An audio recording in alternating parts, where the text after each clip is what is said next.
नमस्कार, कैसे हैं आप सब? उम्मीद करते हैं आप सबकी पढ़ाई अच्छी चल रही होगी। मैं पप्पू कुमार एक बार फिर से हाजिर हुआ सुका एजुकेशनल क्लासेस पे। जैसा कि आप सबको पता है क्रैश कोर्स की सेशन शुरू हो चुकी थी और साइंस का भी हम लोग शुरू कर चुके थे और साइंस में कौन-सा शुरू कर चुके थे? तो सर फिजिक्स और फिजिक्स में आज एक बढ़िया-सा टॉपिक लेके आए हैं, मानव नेत्र। इसका भी आपके एग्ज़ाम में बहुत अच्छा खासा वेटेज है।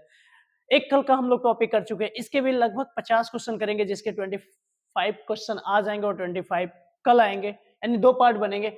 आइए बिना देर किए हुए क्वेश्चन को हम लोग शुरू करते हैं। पहला नंबर क्वेश्चन हमारे साथ आता है कि किसी वस्तु का प्रतिबिंब आँख के किस भाग पे पड़ता है? किसी वस्तु का प्रतिबिंब अगर आपसे कोई कहे कि आँख के किस भाग पे पड़ता है, तो सर रेटिना पे पड़ता है। किस पे पड़ता है? रेटिना पे पड़ता है। मानव नेत्र में किस प्रकार का लेंस पाया जाता है? मानव नेत्र का मतलब जो होता है कि हमारी आँखों में आपसे क्या है कि किस प्रकार का लेंस पाया जाता है? तो सर ये पाया जाता है उत्तल लेंस पाया जाता है। कौन-सा लेंस पाया जाता है? उत्तल लेंस पाया जाता है। आँख का व्यवहार होता है, मतलब जो हमारी आँखें होती हैं इसका व्यवहार कैसा होता है? तो हमारी आँखों का व्यवहार होता है सर उत्तल लेंस के जैसा होता है। किस तरह का होता है? तो सर ये उत्तल लेंस का कैसा होता है? ये दोनों क्वेश्चन सेम ही है। मानव नेत्र किस प्रकार का लेंस पाया जाता है? उत्तल का। और आँख का व्यवहार कैसा होता है? तो सर उत्तल लेंस की तरह होता है। दोनों के दोनों सेम क्वेश्चन है, बस लैंग्वेज का अंतर है। मानव नेत्र में जो बिंदु प्रकाश के लिए बिल्कुल सुग्राही नहीं होता उसे क्या कहते हैं? मानव नेत्र मतलब क्या होता है? हमारी आंखें, हमारी आंखों के लिए जो बिंदु प्रकाश के लिए बिल्कुल सुग्राही नहीं होता उसे क्या कहते हैं? तो सर उसे अंध बिंदु कहते हैं। क्या बोलते हैं? अंध बिंदु कहते हैं। चलिए, सामान्य नेत्र का मतलब होता है नॉर्मल आंखें, जो हम लोगों की आंखें होती है कि रेटिना पर बनने वाला प्रतिबिंब कैसा होता है? क्वेश्चन है कि सामान्य नेत्र क्या है? सामान्य नेत्र क्या है? सामान्य नेत्र आंखों की रेटिना पर बनने वाला प्रतिबिंब कैसा होता है? तो बनने वाला प्रतिबिंब होता है हमारा वास्तविक और उल्टा होता है। क्या होता है हमारा? वास्तविक और उल्टा होता है। नेत्र नेत्र लेंस में समायोजन की क्रिया होती है। नेत्र लेंस की देखिए, नेत्र लेंस में समायोजन की क्रिया किससे होती है? तो सिलियरी पेशियों द्वारा। किसके द्वारा? सिलियरी पेशियों के द्वारा होता है। किसके द्वारा होता है? तो सिलियरी पेशियों के द्वारा होता है। आंख में प्रवेश करने वाले प्रकाश की मात्रा को नियंत्रित किया जाता है। देखिएगा, आंख में जब प्रवेश करेगा ना, प्रकाश प्रवेश करता है, तो इसकी मात्रा को अगर मान लेते हैं ज्यादा मात्रा हो गया, कम मात्रा हो गया, ज्यादा मात्रा को नियंत्रित करने के लिए इसका प्रयोग किया जाता है, परितारिका को किया जाता है। किसका किया जाता है? परितारिका द्वारा नियंत्रित किया जाता है। नेत्र गोलक का व्यास, किसका व्यास पूछ रहा है? तो सर नेत्र गोलक का व्यास पूछ रहा है। किसका पूछ रहा है? नेत्र गोलक का व्यास क्या होता है? तो सर ये होता है 2.3 सेंटीमीटर होता है, यानी 2.3 सेंटीमीटर होता है। क्या होता है हमारा? 2.3 सेंटीमीटर होता है। जब प्रकाश अत्यंत चमकीली होता है तो पुतली बन जाती है।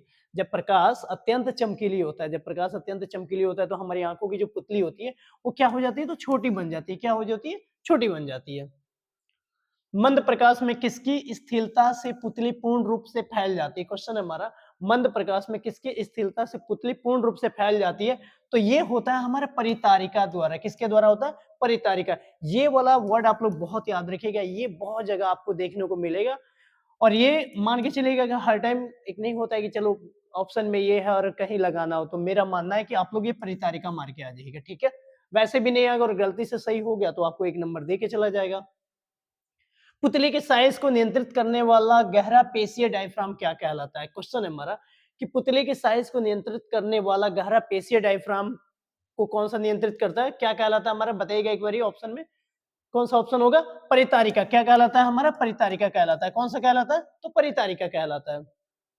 सामान्य दृष्टि के लिए, व्यस्क के लिए सुस्पष्ट न्यूनतम दूरी मतलब क्या है कि मानव नेत्र के लिए स्पष्ट देखने के लिए सबसे कम दूरी जो होती है 25 सेंटीमीटर होती है। कितनी होती है? 25 सेंटीमीटर। लेकिन अगर मानव नेत्र के लिए अंतिम दूरी मतलब अंतिम कह रहे हैं कि मतलब मैक्सिमम दूरी कि कहां तक दे सकता है, तो अनंत देख सकता है। कहां तक देख सकता है? तो अनंत देख सकता है, यानी इनफाइनाइट देख सकता है।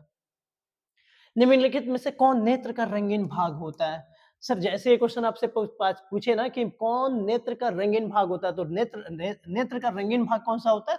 तो परितारिका होता है। क्या होता है हमारा? परितारिका होता है।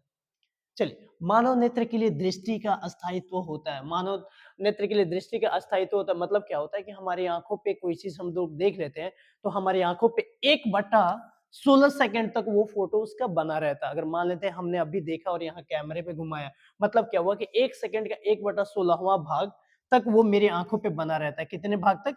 1/16 सेकंड तक। चलिए, नेत्र द्वारा किसी वस्तु का कैसा प्रतिबिंब बनता है? मेरा कहने क्वेश्चन कह रहा है कि नेत्र द्वारा किसी वस्तु का कैसा प्रतिबिंब बनता है? तो प्रतिबिंब बनता है हमारा कौन-सा बनता है? तो वास्तविक होता है, उल्टा होता है तथा क्या होता है? छोटा होता है। हमारी आँखों द्वारा किसी वस्तु का प्रतिबिंब कैसा बनता है? तो ये बनता है, वास्तविक बनता है, उल्टा बनता है तथा क्या बनता है? छोटा बनता है। क्या बनता है हमारा? वास्तविक, उल्टा तथा छोटा। आंसर कौन-सा होगा? डी नंबर हो गया। कौन-सा हो गया अपना? डी नंबर हो गया। पेशियों के लिए शिथिल होने पर अभिनेत्र लेंस की फोकस दूरी लगभग होती है। तो ये हमारा फोकस दूरी होता है कितना? 2.5 सेंटीमीटर होता है। कितना होता है? 2.5 सेंटीमीटर होता है। चलिए, मोटर वाहन चलाने के लिए ड्राइविंग लाइसेंस की जरूरत होती है। बात सही है। आप गाड़ी चलाते हैं तो आपको ड्राइविंग लाइसेंस की जरूरत होती है और बिना ड्राइविंग लाइसेंस के अगर आप गाड़ी चलाते हैं, आप वैसे भी अंडर एज हैं तो ये कानूनन अपराध है। ठीक है? ऐसा नहीं करेंगे आप, ठीक है? व्यक्तियों को दिया जाता है, तो अगर बात किया जाएगा तो ड्राइविंग लाइसेंस उन व्यक्तियों को नहीं दिया जाता है जिनका क्या होता है? कलर ब्लाइंडनेस होते हैं। क्या होते हैं? वो अपना कलर ब्लाइंडनेस होते हैं। यानी किनको? तो ये बी नंबर हो गया। कौन सा आंसर हो गया? B number. ये क्वेश्चन थोड़ा ट्रिकी है, थोड़ा ध्यान से करने वाला क्वेश्चन था। चलिए, जब नजदीक की वस्तुओं को देखा जाता है तो अभिनेत्र लेंस की वक्रता त्रिज्या में क्या परिवर्तन होता है? क्वेश्चन बताइएगा, बताइएगा। 18। चलिए, जब नजदीक की वस्तुओं को देखा जाता है तो अभिनेत्र लेंस की वक्रता त्रिज्या में क्या परिवर्तन होता है? तो ये फोकस दूरी क्या हो जाती है? घट जाती है। क्या हो जाता है? ये फोकस दूरी अपना घट जाता है। विद्युत सिग्नल किसके द्वारा मस्तिष्क तक पहुंचता है? क्वेश्चन है हमारा, विद्युत सिग्नल किसके द्वारा मस्तिष्क तक पहुंचता है? तो ये पहुंचता है ऑप्टिकल नर्व के द्वारा। किसके द्वारा? ऑप्टिकल नर्व के द्वारा। सारे के सारे ऑप्शन हिंदी में, मतलब क्या हो गया कि दृक तंत्रिकाओं द्वारा। किसके द्वारा? दृक तंत्रिकाओं द्वारा।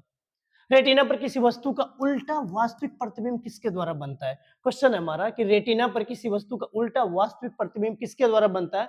तो ये हमारा बनता है अभिनेत्र लेंस के द्वारा। किसके द्वारा बनता है? अभिनेत्र लेंस के द्वारा बनता है।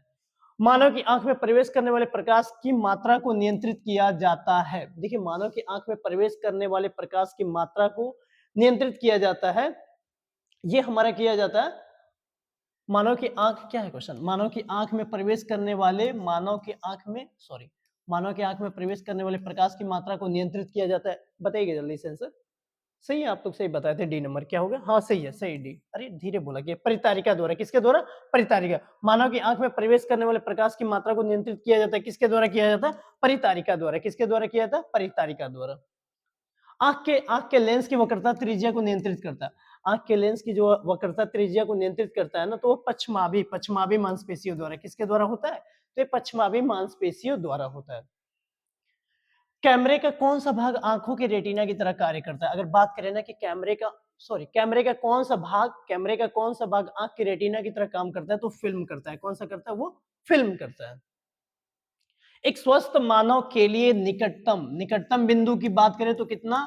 25 सेंटीमीटर। और बात करें दूर का तो क्या होता है? ये इनफाइनाइट होता है। क्या होता है? इनफाइनाइट होता है। ठीक है, और इनफाइनाइट का मतलब क्या होता है? अनंत होता है। क्या होता है? अनंत होता है। आंसर कौन सा होगा? बताइए। सी नंबर वैसे ही दिख रहा है कि एक स्वस्थ मानव नेत्र के लिए निकट बिंदु 25 सेंटीमीटर होता है और बात करें दूर बिंदु तो दूर कितना होता है? अनंत होता है। क्या होता है? अनंत होता है। चलिए, आज का सेशन हम लोग यहीं रखते हैं। पार्ट 2 कल आएगा मेरा, सेम टाइम पे, सेम सुबह 6 बजे ही आएगा। सेशन अच्छा लगे तो दोस्तों के साथ जरूर से शेयर कीजिएगा। क्यों? क्योंकि ज्ञान बांटने से बढ़ता है। मिलते हैं किसी अगले वीडियो में, कल के टॉपिक के वीडियो में। तब तक हंसते रहिए, मुस्कुराते रहिए और देखते रहिए सुखा एजुकेशनल क्लासेस। जय हिंद।